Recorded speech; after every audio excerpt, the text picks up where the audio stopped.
Bismillahirrohmanirrohim. Assalamualaikum warahmatullahi wabarakatuh. Segala puji dan puja untuk Allah, Tuhan yang Maha Pengasih lagi Maha Penyayang. Dia yang mengumpul segala pengetahuan di dalam zat-Nya, dan Dia jualah pencipta segala pengetahuan dengan keabadian. Segala kewujudan bersumberkan wujud-Nya.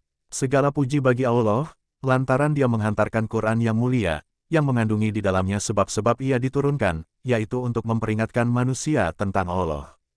Dihantarkannya kepada pembimbing yang memandu manusia pada jalan yang benar, dengan yang paling perkasa di antara agama-agama. Selawat dan salam, ke atas Nabi Muhammad SAW, yang tidak diajar oleh makhluk tetapi diajar olehnya sendiri. Baginda SAW adalah nabinya yang terakhir, penyambung terakhir pada rantaian kenabian, yang diutus kepada dunia yang sedang hanyut di dalam huru-hara, yang paling mulia di kalangan nabi-nabinya, dimuliakan dengan kitab suci, yang paling suci dan paling mulia. Keturunan Baginda SAW adalah pembimbing bagi orang-orang yang mencari. Sahabat-sahabat Baginda SAW adalah pilihan dari kalangan orang yang baik-baik dan murah hati. Semoga kesejahteraan dan keberkahan yang melimpah-limpah dikurniakan kepada ruh-ruh mereka. Ibadah utama di bulan Ramadan adalah puasa. Hal pertama yang kita puasakan adalah perut. Namun, puasa perut bukan sekedar mempuasakannya dari lapar dan dahaga. Meskipun ada makanan dan minuman halal, kita tidak akan memakan dan meminumnya saat puasa. Apalagi jika makanan dan minuman itu haram. Dari puasa Ramadan, kita belajar untuk mempuasakan perut kita. Menjaganya agar tidak ada makanan haram yang masuk ke dalamnya. Bahkan yang syubhat pun, kita berupaya menghindarinya. Di luar Ramadan, dalam kondisi tidak puasa pun kita perlu memastikan agar tidak makan berlebihan. Meskipun makanan itu halal, bukan saja untuk menjaga kesehatan, tetapi juga untuk menjaga ruhiyah dan semangat ibadah. Juga produktivitas dalam kebaikan. Mempuasakan perut dari makanan haram. Hal pertama yang perlu kita pastikan dalam puasa perut adalah mempuasakannya dari makanan haram. Sebab makanan yang haram akan membuat doa tertolak. Rasulullah Shallallahu Alaihi Wasallam bersabda, Ayyuhan nasu, innallaha thayyibun, la yaqbalu illa thayyiban, wa innallaha amarul mu'minina bima amara bihil mursalina. Faqala ya ayyuhar rusulu kulu minat thayyibati wa malus solihan inni bima tamaluna alim. Summa dakaror rojula yutilus safaro asa akbaro yamud duyadaihi ilas samai. Ya Rabbi wayat amuhu haramun, wa masrobuhu haramun, wa malbasuhu haramun, wa gudiya bil harami, fa'anna yustajabu lidalika. Artinya, wahai manusia, sesungguhnya Allah Maha Baik dan hanya menerima yang baik. Sesungguhnya Allah telah memerintahkan orang-orang mukmin untuk sama seperti yang diperintahkan kepada para nabi.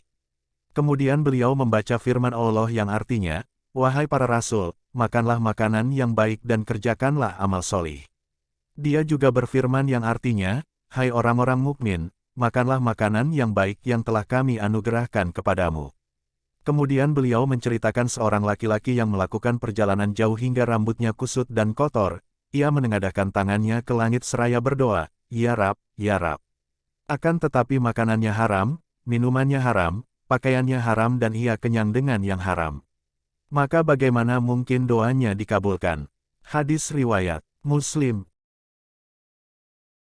Ketika menjelaskan hadits arba'in ini, para ulama menerangkan bahwa, laki-laki tersebut telah memenuhi 4 hal yang semestinya membuat doanya terkabul, yakni, ia seorang musafir, ia lelah, ia menengadahkan 2 tangan dan sangat berharap kepada Allah. Namun karena makanan dan minumannya haram, doanya tertolak.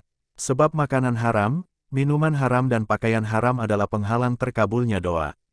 Sa'ad bin Abi Waqqas radhiyallahu anhu, adalah sahabat yang terkenal dengan doa mustajabnya. Apa yang ia minta pasti dikabulkan Allah Subhanahu wa Ta'ala. Ketika seseorang bertanya rahasia doanya yang selalu Allah perkenankan, saat menjawab, tidaklah saya memasukkan satu suapan ke dalam mulutku melainkan saya mengetahui dari mana datangnya. Wahab bin Munabbih, seorang pemuka tabi'in sekaligus pakar sejarah, menasehatkan, siapa yang ingin doanya Allah kabulkan, hendaklah ia memperbaiki makanannya. Pernah seorang ibu bertanya kepada seorang ustadz karena anaknya nakal dan tidak mau berubah. Saya sudah mendoakan anak saya untuk sekian lama, Ustadz. Selesai salat fardu, selesai salat malam. Tapi anak saya tetap nakal. Tidak ada perubahan sama sekali. Doa saya seperti tidak mempan, kata ibu tersebut menceritakan kondisi anaknya yang duduk di bangku sekolah menengah. Sang ustadz diam sejenak. Ia mencoba mencerna keseluruhan cerita ibu tadi. Dengan nada berhati-hati ia mencoba menggali pertanyaan. Mohon maaf, apakah ibu pernah memberikan makanan dari hasil syubhat atau haram kepada anak ibu? Mendengar pertanyaan itu, sang ibu terdiam. Air mukanya menyiratkan kegundahan dan perlahan matanya berkaca-kaca. Iya, Ustadz, kalau dari uang syubhat sering. Suami saya sering mendapatkan uang yang tidak jelas. Kadang sebagai bentuk terima kasih rekanan yang telah dilayaninya. Kadang pemberian pimpinan yang tidak jelas dari mana. Kadang juga ada rekayasa laporan di tempat kerjanya. Nah, itu Bu, ketika anak-anak mendapatkan asupan makanan yang haram atau syubhat, salah satu efeknya ia bisa terhijab dari doa. Apalagi orang tuanya juga memakan makanan haram. Semakin tidak nyambung itu doanya. Allah tidak berkenan mengabulkan doa orang tua tersebut. Makanan haram juga bisa membuat seseorang jauh dari hidayah. Bergelimang kemaksiatan atau terjerumus dalam kelamnya dosa. Kisah yang pernah dialami seorang ustadz perlu menjadi renungan kita bersama. Sudah kesekian kalinya ustadz ini mendatangi rumah Suul, bukan nama sebenarnya. Namun, ia kembali mendapatkan jawaban serupa. Suul belum ke sini, sudah lama ia tidak muncul. Sebagai keluarga, kami pasrah saja jika Bapak mau memprosesnya ke polisi, kata sang paman. Dari lelaki parubaya tersebut juga ustadz ini tahu, Suul telah berkali-kali membawa lari mobil orang. Dan kini, ia menjadi salah satu korbannya. Ustadz memiliki bisnis rental mobil. Beberapa bulan yang lalu Suul datang meminjam mobil untuk 1 bulan. Ada proyek dari perusahaan, katanya saat itu. Karena KTP-nya ada, tertera jelas alamatnya hanya beda kelurahan, sang ustadz melepas mobil itu. Sebulan berlalu, Suul mengembalikan mobil tersebut. Beberapa hari kemudian, Suul datang lagi. Ia meminjam mobil dengan alasan yang sama untuk jangka waktu yang sama pula. Selesai 1 bulan, Suul mengembalikan mobil itu. Demikian ia ulangi sekali lagi. Namun pada rental yang keempat, 1 bulan berlalu belum ada kabar dari Suul.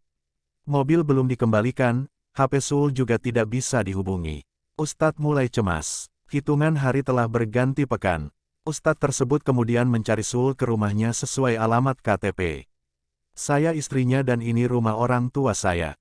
Suul sudah lama nggak pulang. Coba Bapak cari di rumah orang tuanya, mungkin dia di sana, kata sang istri sambil menyerahkan alamat orang tua Suul. Ustadz ini seperti dipimpong. Di rumah mertuanya tidak ada, di rumah orang tuanya juga tidak ada. Mendengar cerita keluarga Suul, ia jadi kasihan bercampur geram. Keluarganya sudah pasrah jika Suul masuk penjara. Apalagi melihat ibu Suul, perempuan tua itu tampak sangat sedih jika ditanya tentang anaknya. Sebaiknya jangan tanya-tanya Suul lagi kepada ibu, kasihan dia jadi sedih nggak mau makan, kata keluarga Suul. Apakah Suul sewaktu kecil diberi makanan haram? Sang ustadz tiba-tiba teringat pertanyaan itu. Di luar pencariannya atas mobil yang hilang, ia juga tergelitik untuk menyelidiki latar belakang Suul. Ibu Suul hanya menangis. Rupanya di waktu kecil, mereka terlibat penzaliman tanah, dan tentu saja Suul juga diberi makan dari uang haram tersebut. Kini mobil ustadz itu telah kembali. Tetapi kisahnya menjadi ibrah tersendiri. Sebelumnya juga ada sejumlah kasus yang agak berbeda tetapi memiliki satu benang merah. Banyak pemuda dan orang-orang bermasalah baik terjerat hukum atau cacat moral ternyata mereka mengecap uang haram di waktu kecilnya. Yang lebih menakutkan, makanan haram akan menyeret tubuh ke neraka. Sebagaimana sabda Rasulullah Shallallahu Alaihi Wasallam kepada Ka'ab bin Ujrah radhiyallahu anhu. Ya kabubna ujrota, innahu layarbul lahmun, nabata min suhtin, illa kanatin naru bihi, artinya. Wahai Ka'ab bin Ujrah, tidaklah daging manusia tumbuh dari barang yang haram, kecuali neraka lebih berhak atasnya. Hadis riwayat Tirmidzi, Sahih li Ghairihi. Mempuasakan perut dari makanan syubhat. Makanan haram sudah jelas, baik karena zatnya seperti bangkai, darah, daging babi, binatang yang ketika disembelih tidak disebut nama Allah, minuman keras dan narkoba. Maupun karena cara memperolehnya seperti mencuri, korupsi, menipu dan sebagainya. Namun ada pula makanan syubhat yang tidak jelas ia halal atau haram. Baik karena zatnya yang masih menjadi perdebatan para ulama, maupun karena cara memperolehnya, sebagaimana kisah seorang ibu di atas, yang mengeluhkan anaknya tidak berubah meskipun setiap hari ia doakan. Innal halala bayyinun, wa innal harama bayyinun, wa bainahuma mustahibatun, layalamuna kasirun minan nasi, famanit takos subhati stabro alidinihi wa irdihi, waman wako afis subhati, wako afil haromi. Artinya, sesungguhnya yang halal itu jelas, sebagaimana yang haram pun jelas. Di antara keduanya terdapat perkara syubhat yang masih samar yang tidak diketahui oleh kebanyakan orang. Barang siapa yang menghindarkan diri dari perkara syubhat, maka ia telah menyelamatkan agama dan kehormatannya. Barang siapa yang terjerumus dalam perkara syubhat, maka ia bisa terjatuh pada perkara haram. Hadis riwayat Bukhari dan Muslim. Selain mempuasakan perut dari makanan haram, kita harus berusaha mempuasakan perut dari makanan syubhat. Sungguh telah ada teladan terbaik dari para sahabat Nabi dan tabi'in dalam meninggalkan syubhat. Abu Dzar Al-Ghifari radhiyallahu anhu mengatakan, kesempurnaan takwa adalah meninggalkan beberapa hal yang halal karena takut hal itu haram. Ibrahim bin Adam rahimahullah tidak mau minum air Zam-Zam, karena timba yang saat itu digunakan adalah timba milik penguasa. Yazid bin Zurai rahimahullah tidak mau mengambil warisan ayahnya, karena sang ayah adalah pegawai pemerintah. Khawatir ada harta negara yang terbawa. Ini tingkatan para ulama yang sangat tinggi waranya. Mempuasakan perut dari makanan berlebihan. Meskipun makanan dan minuman halal, hasil kerja sendiri yang halal, Allah mengingatkan agar kita tidak berlebih-lebihan. Wakulu wasrobu, walatusriku, artinya, makan dan minumlah, tetapi jangan berlebihan. Quran Surat Al-A'raf, ayat 31. Di antara tanda berlebihan adalah, ketika seseorang makan hingga kekenyangan. Rasulullah mengajarkan, yang ideal adalah makan secukupnya, yang penting bisa menguatkan badan untuk beribadah dan melaksanakan kewajiban.